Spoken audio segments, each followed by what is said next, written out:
You know, we all have stories. Seriously, we all have stories. Mine is horrific and only 5 people know it. And I probably will never tell it. But since then I've been like, yep. And I also am very intimately aware that you tell your truth and you become victimized over and over and over and over and over and over. And mind you, I then interviewed him many times.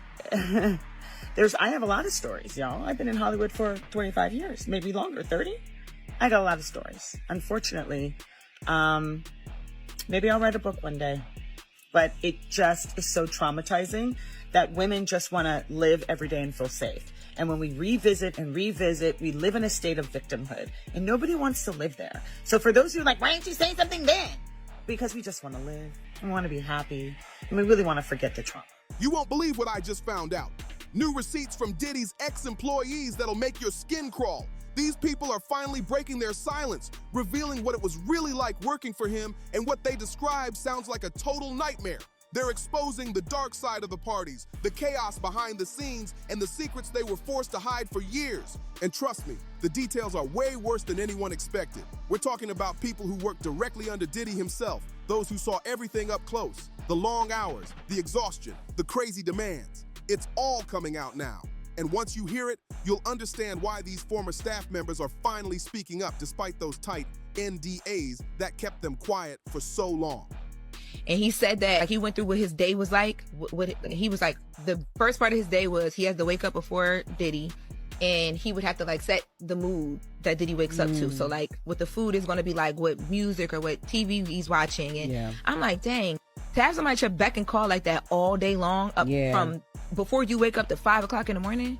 Before we go further, let me ask you something. Have you ever had a boss from hell? Because whatever story you have, I promise it's nothing compared to what these people went through. Here's the part most people don't know. There were 2 completely different types of Diddy parties. First, there were the iconic all-white parties. Everyone had to dress in white from head to toe. The guests, the decor, the waitstaff, everything. The crowd was full of A-list celebrities, champagne flowing, cameras flashing, and charity causes mixed in to make it all look clean and classy. These parties looked perfect on the surface. Glamorous, exclusive, the definition of status. If you were there, you were somebody. But then there were the freak-offs. These were private, secretive, and way darker. They started after the white parties ended and the regular guests went home. Think of it this way. The white party was just the appetizer. The freak-off was the main event, and only a select few ever got that invite. What happened in those private rooms? That's exactly what's connected to the serious criminal charges Diddy's now facing. Now, just because someone showed up at a white party doesn't mean they were part of those freak-offs. And afterwards, we got in his car. His driver picked us up and we went to Catch in the meatpacking district, which had just opened. It had maybe been open a few months, maybe. So this is, the time when with nightclubs where it's that bubble where it's impossible to get into and it's all celebrities in it and blah, blah, blah, blah, blah, blah, blah. And this was a time in my life where I was very young and very dumb, and I thought stuff like this mattered in any sort of way. Celebrities like Leonardo DiCaprio, Beyonce, Jay-Z, Kim Kardashian, and Paris Hilton all attended over the years, but that doesn't mean they stayed once things got weird. In fact, several people said they were told to leave once the real party began. And some saw the red flags early, like 50 Cent, who's been calling out Diddy for years. Now we understand why. It all started when Diddy called him saying, "Hey, let's hang out. Let's go shopping." 50 said, "Sure," until Diddy added, "And I'll pay." The way he said it instantly set off alarm bells. And so we went to Catch, and we had one of the best tables, like in the back, kind of this corner area. One of the round band cats, he'd gotten a table, all our friends were there, a bunch of people from his circle, all my girlfriends. It was fantastic.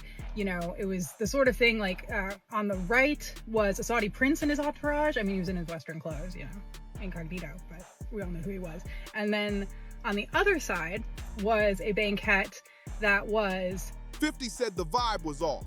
And from that day on, he's been warning people about Diddy ever since. So the fact that 50 Cent is now producing a documentary about Diddy, not surprising at all. He's been calling this out for 2 decades. And now, more and more people are coming forward to back up what he's been hinting at all along.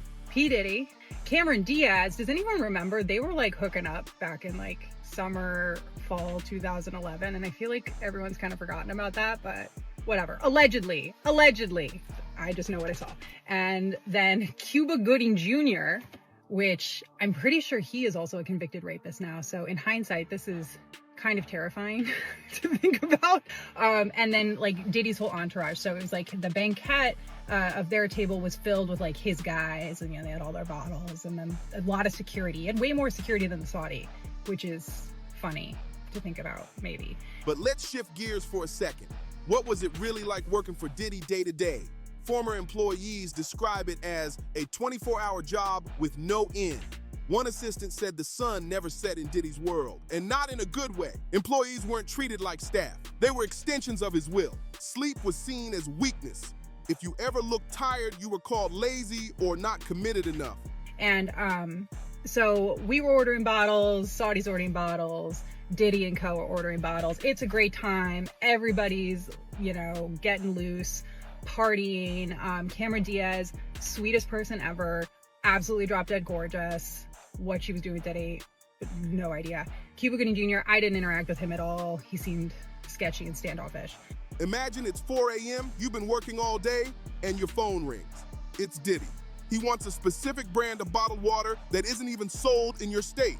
Now you're up all night scrambling to make it happen. If you fail, you don't get a quiet correction, you get humiliated in front of everyone. People said he'd mock and embarrass them just to prove who had the power. And get this, one of his assistants testified in court that he worked 20-hour days, 6 or 7 days a week for just $70,000 a year. When he said that number, the courtroom gasped. That's nowhere near enough for the level of control he was under. His day started before Diddy even woke up. Every morning, he had to set the scene, choose the right breakfast, pick the music, or show Diddy would wake up to, make sure everything was perfect before his boss even opened his eyes. Then he'd stay on call until 5 a.m. the next day. That's not a job. That's slavery disguised as luxury employment. He said that he was working almost 7 days a week, sometimes 6 days a week, 20 plus hours a day, was making $70K a year.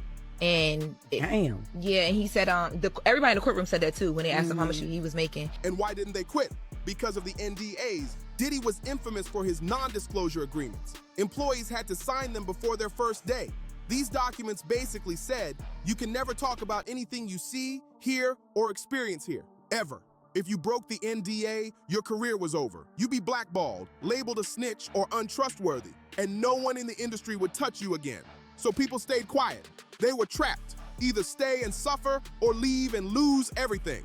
And there are some crazy secrets. And if you guys think that the P. Diddy stuff is bad, just brace yourself, because he is not the only high-profile client that was a regular. First of all, this hotel is one of the most expensive and luxurious hotels in Manhattan. And no, not all of the employees knew what. But as the federal case against Diddy grows, that silence is finally cracking. People are talking, finally realizing they're not alone. And the things they're saying are horrifying. One former hotel property manager shared how Diddy and other rich clients would book entire floors of luxury hotels for private parties. The requests were bizarre. Special supplies, select staff, and instructions not to ask questions. These events lasted days. But the cleanup afterward was a nightmare. The manager said the smell alone was overwhelming. Furniture ruined, walls stained, beds destroyed. It cost thousands to restore the rooms. And this didn't happen once. It happened regularly. For those who worked in Diddy's inner circle, the experience was even worse. His former bodyguard, Gene Deal, described the dark energy that surrounded him.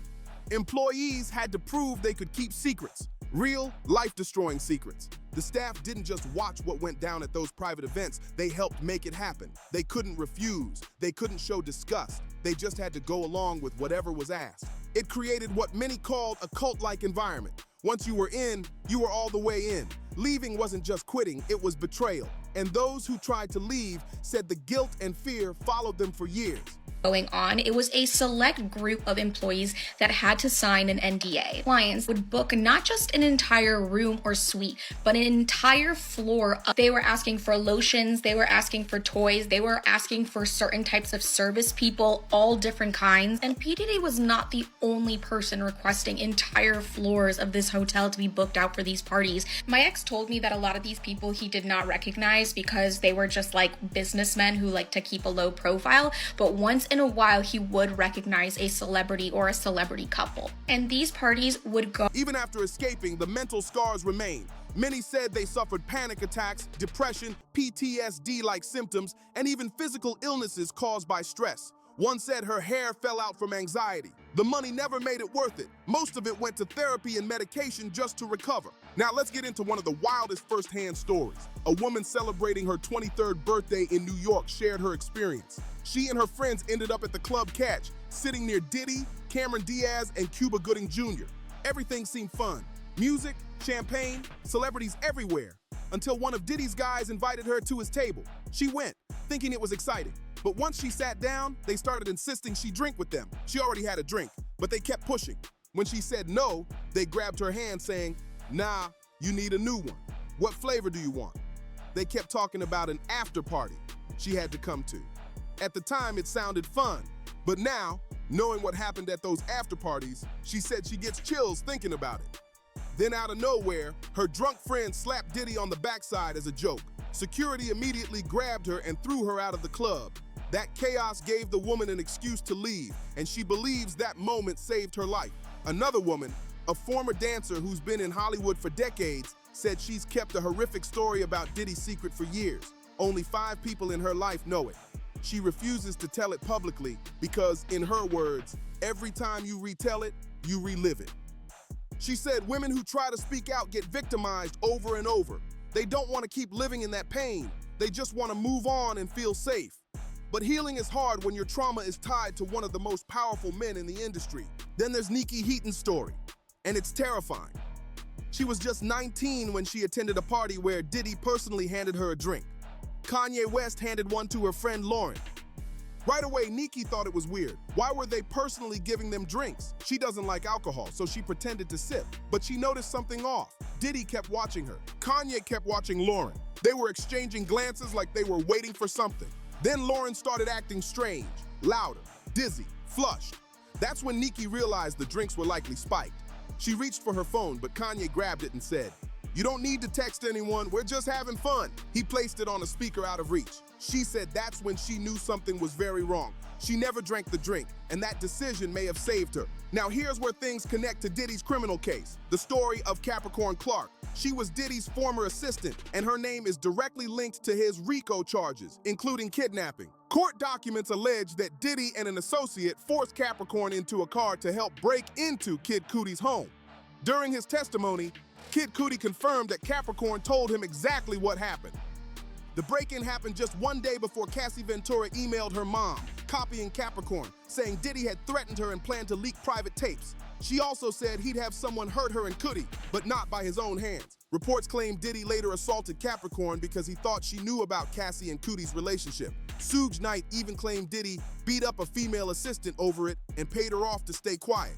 After Cassie's lawsuit, Capricorn posted online, writing, "Black women end up being sacrificed. The last 11 years of my life, I've watched people worship the devil. I can't pretend this is cool anymore." That message said everything. She'd spent over a decade watching people stay loyal to Diddy instead of doing the right thing. Soon after, she disappeared. In court documents, one of Diddy's alleged victims, listed under the fake name Mia, is described as a former assistant. Cassie, her mom, and even Dawn Richard all confirmed they knew her. Many now believe Mia is actually Capricorn Clark. It makes sense. Capricorn was working for Diddy during that time, spoke out briefly after the lawsuit, and then vanished from social media completely. Her Instagram went private, her Twitter went silent, total disappearance. Now, many believe she's preparing to testify because she's the only one who can confirm the kidnapping story Kid Cudi told. And this time, there's not just talk. There are police reports and a 911 call to back it up. This isn't rumor anymore, it's documented evidence. In this case, it's just beginning. As the trial moves forward, we're going to see even more shocking details come to light. But here's a question for you. If someone offered you $1 million to work in that chaos, knowing the emotional and mental toll you'd pay, would you take it?